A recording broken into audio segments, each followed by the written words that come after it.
সরকারগুলো কি করছে? প্রতিদিন সে আমাকে বলছে যে আমি করতেছি, তুই পারলে ঠেকা। 5 তারিখের পর দেখবেন সব বাংলাদেশ এখন বিএনপি হয়ে গেছে, বিএনপিময় বাংলাদেশ, সবাই বিএনপি করে।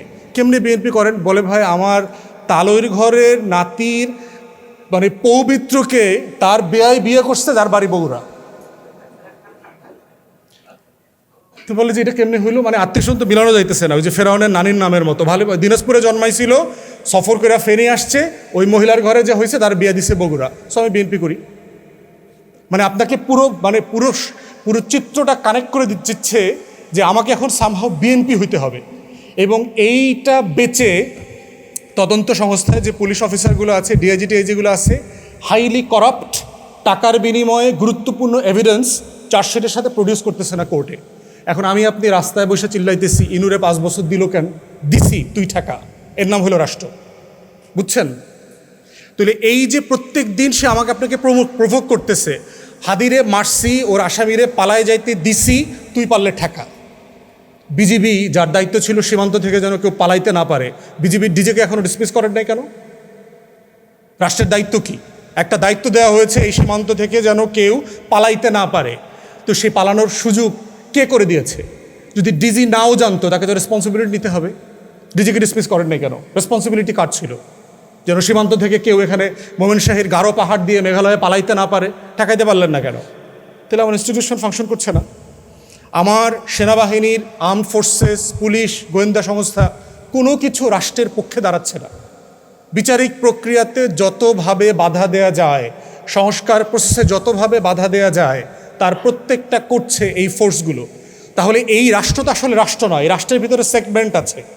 এই রাষ্ট্রের ভিতরে দেখবেন আমলাদের রাষ্ট্র আছে। এখানে এটা একটা আমলাদের বাংলাদেশ আছে, এখানে একটা সামরিক বাহিনীর বাংলাদেশ আছে, এখানে একটা পুলিশ বাহিনীর বাংলাদেশ আছে, এখানে আপনাদের এই কৃষিবিদদের একটা বাংলাদেশ আছে, ডাক্তারদের একটা বাংলাদেশ আছে, ইঞ্জিনিয়ারদের একটা বাংলাদেশ আছে। কিন্তু এই বাংলাদেশটা তো পিপলস রিপাবলিক অফ বাংলাদেশ না, যেটার জন্য মানুষ রক্ত দিয়ে যুদ্ধ করে দেশ বানাইছে। উই দ্য পিপল বলে দেওয়া ছিল। সেখানে তো বলা ছিল না যে এইখানে সরকারি কর্মকর্তা কর্মচারীদের আলাদা হাসপাতাল হবে, এইখানে ওই সামরিক বাহিনীর সদস্যদের আলাদা হাসপাতাল হবে, ঢাকা বিশ্ববিদ্যালয়ের পোলাপানের ট্রিটমেন্টের জন্য আলাদা হাসপাতাল থাকবে, আলাদা বাস থাকবে, সরকারি কর্মকর্তা কর্মচারীদের জন্য সেগুনবাগ থেকে আলাদা বাস যাবে, সরকারি ফার্স্ট ক্লাস অফিসারদেরকে 50 লাখ টাকা দিব সে যেন প্রাইভেট কার কিনতে পারে, কিন্তু আমার পাবলিক ট্রান্সপোর্ট হবে না, করবো না, তুই পারলে ঠেকা। তো এই প্রত্যেক দিন আমার রাষ্ট্র কী করছে? আমাকে চ্যালেঞ্জ করতেছে যে আপনি যদি একটা পাবলিক ট্রান্সপোর্ট সিস্টেম করতেন তাহলে তো ঢাকা বিশ্ববিদ্যালয়ের পোলাপানকে আপনার বাস দেওয়া লাগতো না, সেগুনবাগিচার সরকারি কর্মকর্তা কর্মচারীদের জন্য আপনাকে আলাদা বাস দেওয়া লাগতো না। আপনি পাবলিক ট্রান্সপোর্ট করছেন না কেন? করবো না, তুই পারলে ঠেকা। এই হলো রাষ্ট্র। তাহলে এই রাষ্ট্রগুলো কেন হচ্ছে? এই রাষ্ট্রগুলো ফাংশন করছে না কেন? কারণ তার সিম্পলি কোনো ইনস্টিটিউশন নাই, কোনো ইনস্টিটিউশন ফাংশনাল না। আমি বাংলাদেশের প্রত্যেকটা সরকারি ইনস্টিটিউশন নিয়ে ডিটেল লেখাপড়া করেছি, প্রত্যেকটা ইনস্টিটিউশন। আমাদের 60-এর মতো মন্ত্রণালয় আছে, অধিদপ্তর, হাবিজাবি, এগুলো মিলাই দিলে 85-90টা আছে। এর 10 ভাগের 1 ভাগ এই রাষ্ট্রের প্রয়োজন নাই রাষ্ট্রকে সার্ভ করবার। আমার ইকোনমির সাইজ কত দেখেন, বলা হচ্ছে $500 বিলিয়ন ছাড়াইছে। টেকনিক্যালি এটা 250 থেকে 300 বিলিয়ন ডলারের বেশি হবে না। আপনারা আওয়ামী লীগের আমলে যে ডেটা ম্যানিপুলেশন আছেন, পরিসংখ্যান ব্যুরো থেকে শুরু করে সব জায়গার ম্যানিপুলেশন পড়েন, অর্থনীতিবিদদের সাথে কথা বলেন, $300 বিলিয়ন বেশি এটা হওয়ার কথা না, সিম্পলি প্র্যাকটিক্যাল না। কারণ এটা সিম্পলি আপনি দেখবেন জিডিপির গ্রোথ আর ইনফ্লেশন অ্যাডজাস্ট করে না। আমার গ্রোথ তো প্রতি বছর মাইনাস। আমার যদি ইনফ্লেশন 15% হয়, রিয়েল ইনফ্লেশন, রিয়েল টাইমে বলছি 15-20% হয়, আমার গ্রোথ তো 6-7%-এর বেশি কখনো হয় নাই। তাহলে আপনার তো আমার তো টোটাল ডেভেলপমেন্ট মাইনাস, ঋণাত্মক ডেভেলপমেন্ট হয়েছে। তাহলে আমার জিডিপির সাইজ বাড়লো কীভাবে? কোত্থেকে বাড়লো? জিডিপি এইরকমই দেখামো আমি, তুই পারলে ঠেকা। রাষ্ট্র আমাকে আপনাকে বলছে আমি ইনফ্লেশন এমনিই রাখবো, তুই পারলে ঠেকা। আমি জিডিপির গ্রোথ এমনিই দেখাবো, তুই পারলে ঠেকা। এই যে রাষ্ট্র আপনাকে প্রত্যেক দিন এই ফর্মে চ্যালেঞ্জ করতেছে, সেই রাষ্ট্রকে বুঝতে হবে যে এই রাষ্ট্র এখনও রাষ্ট্র হয়ে ওঠে নাই। সে আমার আপনার ভাষায় কথা বলছে না, সে আমাকে আপনাকে কেন্দ্রে রেখে এই রাষ্ট্রটাকে সাজানোর কোনো লড়াই সে করছে না বলে কি হচ্ছে, প্রত্যেক দিন, প্রত্যেক 6 মাস 3 মাস পরে দেখবেন বড় বড় ঘটনা ঘটবে, আমাকে আপনাকে লড়াই করতে হচ্ছে। সোনার বাংলায় দেখেন প্রবলেম। আমি আমলাদের সাথে, উপদেষ্টা মন্ত্রীদের সাথে বহুদিন বসছি। আমি তাদেরকে বলেছি, ইভেন কারেন্ট পিএমের স্টাফদেরকে পর্যন্ত বলেছি যে বাংলাদেশে ক্রাইসিসের একটা ক্যালেন্ডার করেন। সারা বছর কি ক্রাইসিস হবে এইটা আপনি আপনার বেডরুমে বইসা বইলা দিতে পারবেন। ভাই বর্ষা আসলে শান্তিনগর পল্টন যে মহাসমুদ্র হবে, এইটার জন্য কি আপনার রকেট সায়েন্টিস্ট হওয়ার দরকার আছে? ঢাকা শহর যে ডুইবা যাইব, চট্টগ্রাম যে ডুইবা যাইব, সিলেট যে ডুইবা যাইব, এইটা তো গত 60 বছরের এক্সাম্পল দেখলে আপনি বুঝবেন। আমার জিওগ্রাফির ম্যাপ আছে তো, কোথায় ফ্ল্যাড হয়, কোথায় বন্যা হয়, কোথায় ঘূর্ণিঝড় হচ্ছে, টোটাল স্যাটেলাইট ডেটা অ্যাভেলেবল। তাহলে আপনি কেন প্রিএমটিভ অ্যাকশন নিচ্ছেন না আপনার জীবন বাঁচানোর জন্য? কৃষকদের ফসল, গবাদি পশু, কৃষি ক্ষেত, ধান বাঁচানোর জন্য চেষ্টা করছেন না? আপনি জানেন তো এটা ডুবে যাবে, আগামী 3 মাস পরে ডুবে যাবে, 4 মাস পরে ডুবে যাবে। তাহলে আপনি জানুয়ারিতে কেন এটা অ্যাড্রেস করলেন না? কিভাবে আপনি জলাবদ্ধতা, ওয়াটার লগিং যেটা হচ্ছে আরবান এরিয়াতে, আপনি তো অ্যাড্রেস করছেন না। প্রতি বছর হচ্ছে। একটা সমস্যার রিকারিং যখন করে, প্রতি বছর যখন হয়, তখন বুঝতে হবে যে এই রাষ্ট্রে কোনো ইনস্টিটিউশন নাই যে এটা বোঝে এবং অ্যাড্রেস করতে পারে। দেখবেন ডাক্তার আপনাকে কি বলবে, যেই রোগ, যেই ঠান্ডা আপনার প্রতিদিন হচ্ছে, প্রতি মাস পর পর ফিরে আসতেছে, সে আপনাকে বলবে যে আপনার ইমিউনিটি দুর্বল হয়ে গেছে, আপনার এই ইমিউনিটির কারণে আপনার এই রোগ বালাইগুলো বারবার ফিরে আসতেছে। অতএব এই ইমিউনিটি, রাষ্ট্রের যে ইমিউনিটি আকার, সেটাকে আমরা বলছি রাষ্ট্রের ইমিউনিটিকে প্রিজার্ভ করে হচ্ছে তার ইনস্টিটিউশনস, তার প্রতিষ্ঠান। এবং এই যে পেশাজীবীরাও আপনারা যারা আছেন, আমি আসার সময় কয়েকজন ভাইকে বলছিলাম, তারাও আপনারা দলে দলে বিভক্ত হয়ে গেছেন।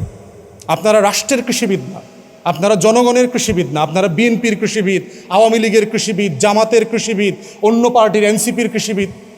তাহলে ভাই আপনি এনসিপির ডাক্তার, আপনি জামাতের ডাক্তার, আপনি বিএনপির ডাক্তার, আওয়ামী লীগের ডাক্তার, আপনি বিএনপির ইঞ্জিনিয়ার, আওয়ামী লীগের ইঞ্জিনিয়ার, জামাতের ইঞ্জিনিয়ার, একটা রাষ্ট্র এইভাবে চলবে?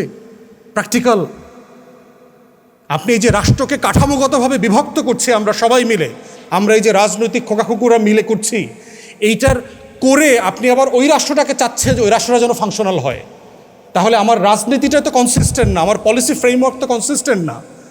কনসিস্টেন্সি না থাকলে আপনার ইনস্টিটিউশন বিল্ডিং তো হবে না, এবং সেই লড়াইটাও আমরা করছি না।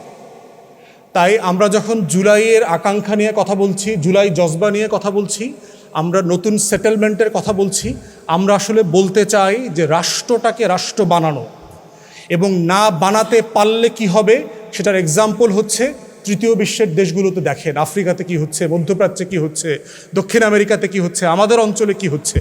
করতে পারলে কি হবে, যে আপনার ছেলে মেয়েগুলোকে ওখানে পাঠায় দিবেন। আপনি কেন আরেক দেশে আপনার ছেলে মেয়েকে পাঠান? আপনি মরবার জন্য কেন ব্যাংককে যান? আপনি আইসিইউতে ঘুমানোর জন্য কেন আপনি সিঙ্গাপুরে যান? ইন্ডিয়াতে যেতে হয়, সাউথ ইন্ডিয়াতে যেতে হয় কেন? মানে এটা তো খুবই অসম্মানজনক একটা ব্যাপার। আপনি ব্রিটিশ প্রাইম মিনিস্টারকে যদি জিজ্ঞেস করেন যে তোমাকে ট্রিটমেন্টের জন্য সৌদি আরবে নিয়ে যাবো, ও তো শুনে হার্ট অ্যাটাক করবে, মানে ওর অসুস্থ না থাকলেও অসুস্থ হয়ে যাবে সাথে সাথে। আপনি কোনো আমেরিকান, ইউরোপিয়ানদের সাথে যদি কথা বলেন যে তোমাদের মিলিটারি টেক ওভার করবে আগামী 3 মাসের ভিতরে, ও এটাকে একটা গুড জোকস হিসেবে নেবে, ইটস ভালো মানে কমেডি আর কি।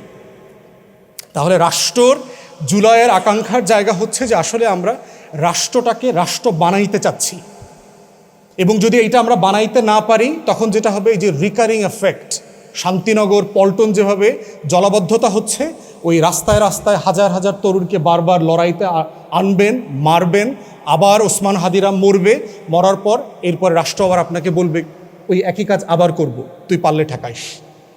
এটার নাম হচ্ছে রাষ্ট্র। এবং এই রাষ্ট্রটাই হচ্ছে দেখেন, কয়েকদিন আগের জুলাই জাতীয় সনদ স্বাক্ষর করছি, অক্ষর অক্ষরে পালন করব, কিন্তু প্রতিদিন লঙ্ঘন করছে। বিএনপির 31 দফার 6-7টা অলরেডি তারা ব্রেক করেছে। প্রথম দিনই 31 দফার প্রথম ধারা তারা নতুন সংসদের প্রথম দিন, শপথের দিন ব্রেক করেছে। সংবিধান সংস্কার নামক কিছু ছিল না, আমরা এই বিপ্লবে বিশ্বাস করি না, তারা বলেছে বিপ্লবে বিশ্বাস করি না, এটা স্বাক্ষর করব না, তুই পারলে ঠেকা।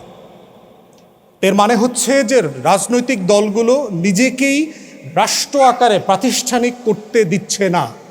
অতএব এই রাষ্ট্রের লড়াইটা হচ্ছে শুধুমাত্র আপনার দাবি দেওয়ার লড়াই না, যে আমার মানে ইনফ্লেশন বেড়ে যাচ্ছে, দ্রব্যমূল্য বেড়ে যাচ্ছে, রাস্তায় ট্রাফিক জ্যাম, এখানে খাদ্যপণ্য পাওয়া যাচ্ছে না, কৃষক দুর্বল। আপনি কৃষককে 2,500 টাকা দিলেন, what's the benefit of it? কারণ কৃষক গরিব মানুষ, অশিক্ষিত মানুষ, সে ইনফ্লেশন বোঝে না। হোয়াট এ ফ্রড টু দেওয়ার পুয়ার ফার্মার্স। আপনি 2,500 টাকা দিলেন, দেওয়ার পরে আপনি গ্যাসের দাম বাড়াইলেন, বিদ্যুতের দাম 2বার বাড়াইলেন, ডিজেলের দাম বাড়াইলেন, সেচের খরচ বাড়াইলেন, ট্রান্সপোর্ট কস্ট বাড়াইলেন। এরপরে আপনার কারণ বাজারে এই জিনিস সে ফরিয়াদের কারণে, ফরিয়াদ দৌরাত্ম্যর কারণে সে অরিজিনাল প্রাইসটা পাবে না। তাহলে ওই 2,500 টাকা কি আসে আসলে? আপনি যে গরিব ফ্যামিলি, গরিব মানুষটাকে করাইলের বস্তিতে 2,500 টাকা দিলেন, রাষ্ট্র তো ফ্রড করছে। কারণ এই গরিব মানুষগুলো যারা কাজের বুয়া ম্যানুয়াল ওয়ার্ক করেন, সে তো ইনফ্লেশন বুঝতেছে না, সে তো 2,500 টাকাকে মনে করতেছে একটা সলিড জিনিস। কিন্তু এটা তো ট্যাঞ্জিবল নোটস, এটা তো কোনো সলিড ভ্যালু নাই তো, এটা ইটস এ ফ্রডুলেন্ট অ্যামাউন্ট। এবং by the 6 months of the tenure আপনি তার সাথে তাকে তো আসলে একটা মাইনাস কার্ড দিচ্ছেন, প্রত্যেককে একটা মাইনাস কার্ড দিচ্ছেন। এবং এই কার্ড দেওয়াটা is self insult to the citizens.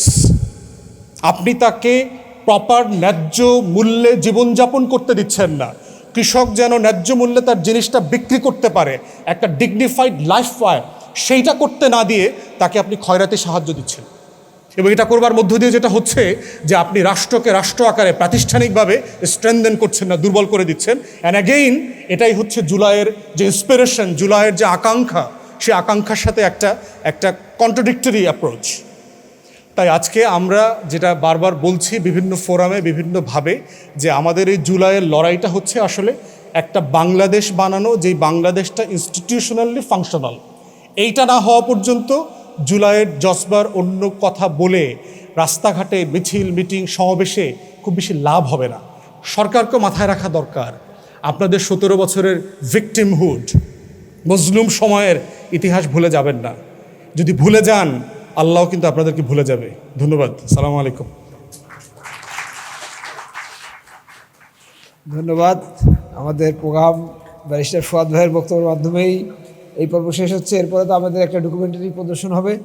আপনাদের জন্য